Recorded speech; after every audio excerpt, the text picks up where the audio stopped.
Lahat ng kailangan ko ay nasa kahon na ito. Tingnan natin.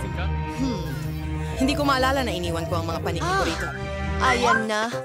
Itim na pintura. Ang pinakamatibay na kulay kailanman. Oh, oo. Heto na. At kailangan nating magtrabaho dito. Ipagulong ang pintura at ipahid ito sa paligid. Ganit ba? Perpekto! Ngayon ay mukhang mas kulay rosas na itong kwarto. Pero may kulang pa. Oo!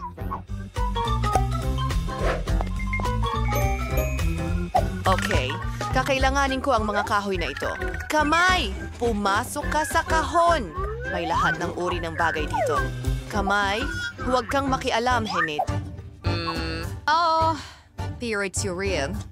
Near, has with your patrol at that. Paglayag sa kawalan. Perfecto. Alos tapos na. Ang natitira na lang ay pinturahan sila ng itim. Itim ang pinakamahusay na kulay kailanman. Kaya hindi ka mabibitin dito.